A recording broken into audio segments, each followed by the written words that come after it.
Hi friends, ಎಲ್ರಿಗೂ ನಮಸ್ಕಾರ. ನೀವು ನೋಡ್ತಾ ಇದ್ದೀರಾ ಸೂಪರ್ ಕನ್ನಡಿಗರು. ನಾನು ನಿಮ್ಮ ಕನ್ನಡಿಗ. ಇವತ್ತು ನಾವೆಲ್ಲಿದ್ದೀವಿ ಅಂತಂದರೆ ಚಿಕ್ಲಿಹೊಳೆ ಜಲಾಶಯಕ್ಕೆ ಬಂದಿದ್ದೀವಿ. ಅದಕ್ಕೆ ರೂಟ್ ಹೆಂಗಪ್ಪ ಅಂತಂದರೆ ಮೈಸೂರು ಟು ಮಡಿಕೇರಿಗೆ ಹೋಗೋ ರೂಟಲ್ಲಿ ನಾವು ಒಂದು ದುಬಾರೆ ಕ್ಯಾಂಪ್ಗೆ ಲೆಫ್ಟ್ ತೊಗೋಬೇಕು. ಲೆಫ್ಟ್ ತೊಗೊಂಡು ಅಲ್ಲಿಂದ ಸ್ವಲ್ಪ ಮುಂದಕ್ಕೆ ಬಂದರೆ ಅಲ್ಲಿ ಮತ್ತೆ ಇನ್ನೊಂದು ನಿಮ್ಗೆ ರೈಟ್ ಸಿಗುತ್ತೆ ಚಿಕ್ಲಿಹೊಳೆ ಜಲಾಶಯಕ್ಕೆ. ಅಲ್ಲಿಂದ 3 ಕಿಲೋಮೀಟ್ರು. ಅಲ್ಲಿಂದ ಬಂದರೆ ನಾವು ಈ ಒಂದು ಸುಂದರವಾದ ಜಲಾಶಯ ಕಾಣುತ್ತೆ. ಇದು ದುಬಾರೆ ಕ್ಯಾಂಪ್ ರೋಡು. ಇಲ್ಲಿಂದ ರೈಟ್ ತಗೊಂಡ್ರೆ ಚಿಕ್ಲಿಹೊಳೆ 3 ಕಿಲೋಮೀಟ್ರು. ಇದು ಆನೆಕಾಡು ಮೀಸಲು ಅರಣ್ಯ ಪ್ರದೇಶ. ಇದು ಅಟ್ಟೂರು ಫಾರೆಸ್ಟಿಗೆ ಸೇರುತ್ತೆ. ಈಗ ನಾವು ಜಲಾಶಯದ ಪ್ರವೇಶ ದ್ವಾರಕ್ಕೆ ಬಂದಿದ್ದೀವಿ. ಇದು ಎಂಟ್ರೆನ್ಸು. ಇಲ್ಲಿ ಗಾಡಿ ಪಾರ್ಕ್ ಮಾಡೋಣ. ಆ್ಯಕ್ಚುಲಿ ಸೀಸನಲ್ಲಿ ಇದ್ದಾಗ ಇಲ್ಲಿ ಚಾರ್ಜ್ ಮಾಡ್ತಾರೆ ಪಾರ್ಕಿಂಗ್ಗೆ. ಈಗ ಅನ್ಸೀಸನ್ನು ಇದು ಏನು ಪಾರ್ಕಿಂಗ್ ಚಾರ್ಜ್ ಅಂತ ಏನಿಲ್ಲ. ಇಲ್ಲಿ ನೋಡಿ, ಈ ಜಲಾಶಯದಲ್ಲಿ ಮೊಸಳೆ ಇದೆ. 7 ಜನ ಸತ್ತೋಗಾರೆ ಈಜಾಡಕ್ಕೆ ಹೋಗಿ. ಅವೆಲ್ಲ ಮಾಡಬಾರ್ದು. ನಾವು ಏನು ಮಾಡಲ್ಲ, ನೀವು ಮಾಡಬೇಡಿ. ಯಾಕೆಂದರೆ ತುಂಬ ಡೇಂಜರು. ಜೀವಕ್ಕಿಂತ ದೊಡ್ಡದು ಏನೂ ಇಲ್ಲ. ಎಂಟ್ರಿ ಫೀಸ್ ಅಂತ ಏನೂ ಇಲ್ಲ, ಫ್ರೀಯಾಗಿ ಬರ್ಬೋದು ಯಾರು ಬೇಕಾದರೂ. ಆದರೆ ಇಲ್ಲಿ ಪ್ಲಾಸ್ಟಿಕ್ ಅದು ಇದು ಕಸ ಮಾಡಬಾರ್ದು, ಅದೊಂದೇ ನಿಯಮ ಇಲ್ಲಿ.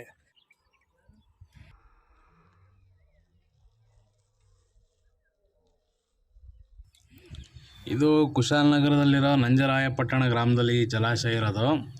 ಇದು ಕೊಡಗು ಜಿಲ್ಲೆಗೆ ಸೇರುತ್ತೆ. ಈ ಜಲಾಶಯನ ಕಟ್ಟೋಕ್ಕೆ ಮೂಲ ಉದ್ದೇಶ ಏನು ಅಂತಂದರೆ ನೀರಾವರಿ ಕೃಷಿಗೆ ಅನುಕೂಲ ಆಗಲಿ ಅಂತ ಈ ಜಲಾಶಯನ ನಿರ್ಮಾಣ ಮಾಡ್ತಾರೆ. 1985ರಲ್ಲಿ ಇದ್ರ ನಿರ್ಮಾಣ ಆಗುತ್ತೆ. 1985ರಲ್ಲಿ ಈ ಜಲಾಶಯನ ಕಟ್ತಾರೆ.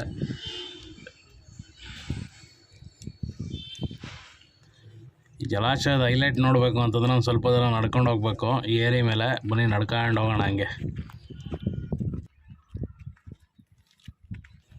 ಇದು ಗೇಟು, ಜಲಾಶಯದ ನೀರು ಆಚೆ ಬಿಡೋಕ್ಕೆ ಮಾಡಿರೋಂಥ ಗೇಟು. ಇದನ್ನು ಓಪನ್ ಮಾಡಿದ್ರೆ ನಿಮ್ಗೆ ಇದ್ರ ಕೆಳಗಡೆಯಿಂದ ಒಳ ಹರಿವು ಮಾಡಿದ್ದಾರೆ.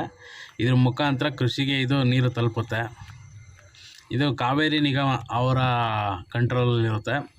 ಇಲ್ಲಿ ಕೆಳಗಿಳಿಯೋದು ಅವೆಲ್ಲ ತಪ್ಪು ಅಂತ ಆಲ್ರೆಡಿ ಬೋರ್ಡ್ ಹಾಕ್ಬಿಟ್ಟಿದ್ದಾರೆ ಇಲ್ಲಿ. ಆಮೇಲೆ ಅವ್ರಿಗೆ ಮಾತ್ರ ಎಂಟ್ರೆನ್ಸು. ಪ್ರವಾಸಿಗಳಿಗೆ, ಸಾರ್ವಜನಿಕರಿಗೆ ಯಾರಿಗೂ ಅನುಮತಿ ಇಲ್ಲದೆ ಒಳಗಿಲ್ಲ. ಇದು ಗೇಟ್ ಆ್ಯಕ್ಚುಲಾಗಿ. ಇಲ್ಲಿಂದ ನೀರು ಕೃಷಿಗೆ ಹೋಗುತ್ತೆ. ನೋಡಿ, ಇಲ್ಲಿ ಬೋರ್ಡ್ ಹಾಕಿದ್ದಾರೆ. ತನಿಖಾ ಅಧಿಕಾರಿಗಳು ಹಾಗೂ ನೌಕರ ವರ್ಗದವರಿಗೆ ಮಾತ್ರ ಪ್ರವೇಶ. ಪ್ರವಾಸಿಗರಿಗೆ ಸೂಚನೆ. ನಿಯಮ ಉಲ್ಲಂಘಿಸಿದವರ ಮೇಲೆ ಕಾನೂನು ಕ್ರಮ ಜರುಗಿಸಲಾಗುವುದು. ಪ್ರವಾಸಿಗರು ಸಹಕರಿಸಿ. ಕೆಳಗೆ ಇಳಿಯಬಾರದು. ಇಳಿಯಲ್ಲ ಬಿಡಿ, ನಾವಂತೂ ಇಳಿಯಲ್ಲ. ನೀವು ಇಳಿಬೇಡಿ, ಮೇಲಿಂದನೇ ನೋಡ, ಎಂಜಾಯ್ ಮಾಡಿ. ಆ್ಯಕ್ಚುಲಿ ಕೆಳಗಿಳಿದು ಹೋಗೋಣ ಅಂತ ನೋಡಿದೆ, ಬಟ್ ಅಲ್ಲಿ ಸೂಚನಾ ಫಲಕ ಹಾಕ್ಬಿಟ್ಟಿದ್ದಾರೆ ಕೆಳಗಿಳಿದು ಹೋಗಂಗಿಲ್ಲ ಪ್ರವಾಸಿಗಳು ಅಂತ. ಸೊ ಕಾನೂನು ಬ್ರೇಕ್ ಮಾಡೋದು ಒಳ್ಳೆಯದಲ್ಲ. ನಾವು ಕೆಳಗಡೆ ಇಳಿಯಲ್ಲ, ಮೇಲಿಂದನೇ ನೋಡೋಣ. ಇಲ್ಲಿ ನೋಡಿ, ಇದೇ ಹೈಲೈಟು. ಹತ್ರದಿಂದ ಹೋಗಿ ನೋಡೋಣ ಬನ್ನಿ. ಇದು ಆ ಗೇಟಿನ ಮುಖಾಂತರ ಹೋಗ್ತಾರೆ ನೀರು. ಇಲ್ಲಿಂದನೇ ಕೃಷಿ ಕೆಲಸಕ್ಕೆ ಅದು ಉಪಯೋಗ ಆಗೋದು. ಒಳಗಿಂದ ಹೋಗುತ್ತೆ ಇದು ಗೇಟ್ ಓಪನ್ ಮಾಡಿದ್ರೆ. ಇದು ಆ್ಯಕ್ಚುಲಿ ಮಳೆಗಾಲದಲ್ಲಿ ಬಂದರೆ ತುಂಬ ಚೆನ್ನಾಗಿರುತ್ತೆ. ಇದೆಲ್ಲ ಫುಲ್ಲು ಗ್ರೀನಿಶ್ ಆಗಿರುತ್ತೆ.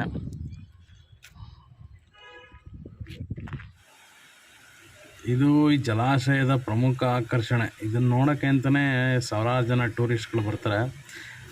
ಅದರಲ್ಲೂ ಮಳೆಗಾಲದಲ್ಲಂತೂ ಸಿಕ್ಕಾಪಟ್ಟೆ ಜನ ಬರ್ತಾರೆ. ಇದು ಆ್ಯಕ್ಚುಲಾಗಿ ಇದು ಜಲಾಶಯ ತುಂಬಿ ಹೊರಗರಿತಾರ ನೀರು. ಇದು ಡೈರೆಕ್ಟ್ ಕಾವೇರಿ ನದಿಗೆ ಹೋಗಿ ಸೇರುತ್ತೆ. ಇದು ಎಕ್ಸ್ಟ್ರಾ ನೀರು. ಇದು ಆ ಜಲಾಶಯ ತುಂಬಿ ಎಕ್ಸ್ಟ್ರಾ ಇರೋ ನೀರು ಇದ್ರ ಮುಖಾಂತರ ಹರಿದು ಆಚೆ ಹೋಗುತ್ತೆ. ನೀವು ನೋಡ್ತಾ ಇರ್ಬೋದು, ಈ ಥರ ಒಂದು ಡಿಸೈನ್ದು ಸಾಮಾನ್ಯ ಎಲ್ಲೂ ಇಲ್ಲ ನನ್ನ ಪ್ರಕಾರ. ತುಂಬ ಡಿಫ್ರೆಂಟಾಗಿ ಕಟ್ಟಿದ್ದಾರೆ ಇದನ್ನು. ನೀವು ಈ ಜಾಗನ ನೋಡಬೇಕು ಅಂತಂದರೆ ಮಳೆಗಾಲದಲ್ಲಿ ಭೇಟಿ ನೀಡಿ. ತುಂಬ ಥ್ರಿಲ್ ಆಗೋದಂತೂ 100ಕ್ಕೆ 100 ಸತ್ಯ. ಈ ಜಾಗ ಈ ಡಿಸೈನಲ್ಲಿರೋ ಅಣೆಕಟ್ಟಿಗೆ ಮಾತ್ರ ಫೇಮಸ್ ಅಲ್ಲ, ಫೋಟೋಶೂಟ್ಗೂ ಭಾರಿ famous. Photoshoot, pre wedding shoot ಮಾಡೋಕ್ಕೂ ಈ ಜಾಗ ಒಳ್ಳೆ ಮಾಡಿಸಿ ಜಾಗ. ಸುಮಾರು ಜನ ಇಲ್ಲಿ ಫೋಟೋಶೂಟ್ ಮಾಡ್ಸೋಕ್ಕೂ ಬರ್ತಾ ಇರ್ತಾರೆ. ನೋಡಿ, ಇದೊಂಥರ ಡಿಸ್ಟರ್ಬೆನ್ಸ್ ಇರೋಲ್ಲ ಈ ಜಾಗದಲ್ಲಿ. ತುಂಬ ಪ್ರಶಾಂತವಾಗಿರ್ತದೆ. ನೀವು ಆರಾಮಾಗಿ ಕೂತ್ಕೊಂಡು ಕಾಲ ಕಳ್ಕೊಂಡು ಹೋಗ್ಬೋದು.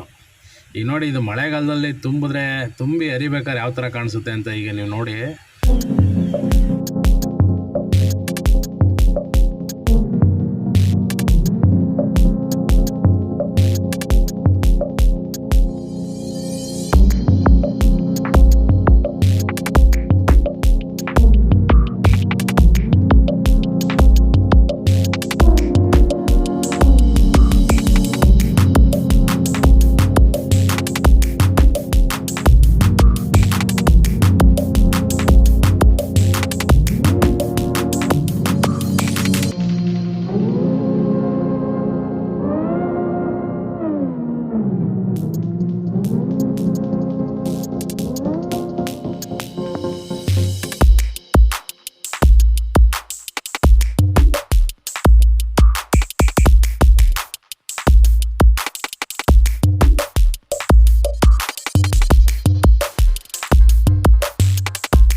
ಹರಿಯುವಾಗ ಈ ಜಲಾಶಯನ ಪಕ್ಷಿ ನೋಟ ನೋಡಿದ್ರೆ ಚೆನ್ನಾಗಿತ್ತು ಅಂತ ಭಾವಿಸಿದ್ದೀನಿ.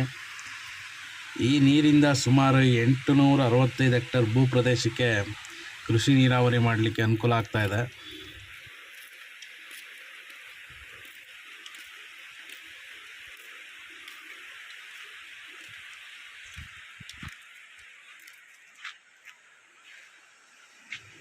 ಇಲ್ಲಿ ಕೆಳಗಡೆ ಇಳಿಯೋಕ್ಕೆ ಒಂದು ಚಿಕ್ಕದಾಗಿ ಮೆಟ್ಲು ಕೊಟ್ಟಿದ್ದಾರೆ. ಬನ್ನಿ ಮೆಟ್ಲು ಇಳ್ಕೊಂಡು ಹೋಗೋಣ, ಕೆಳಗಡೆಯಿಂದ ನೋಡೋಣ ಯಾವ್ದು ರೀತಿ ಕಾಣಿಸುತ್ತೆ ಅಂತ.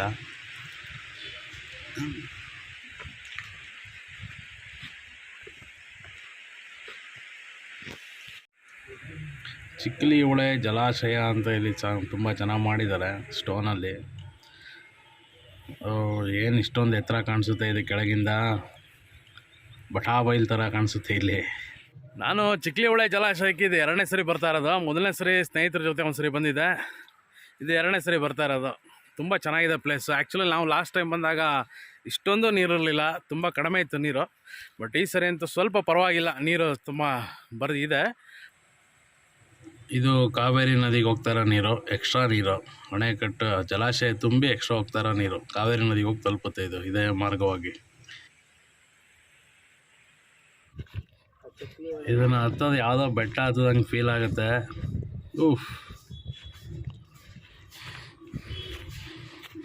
ಇಲ್ಲಿ ಮಳೆಗಾಲದಲ್ಲಂತೂ ಕಾಲಿಡೋಕ್ಕೂ ಆಗಲ್ಲ, ಅಷ್ಟು ಜಾರ ಅಂತ ಜಾಗ ಇದು. ಬೇಸಿಗೆ ಬಿಸಿಲು ಜಾಸ್ತಿ ಇರೋದ್ರಿಂದ ಎಲ್ಲ ಡ್ರೈ ಆಗಿದೆ, ಸುಲಭವಾಗಿ ನಡ್ಕೊಂಡು ಹೋಗ್ಬೋದು.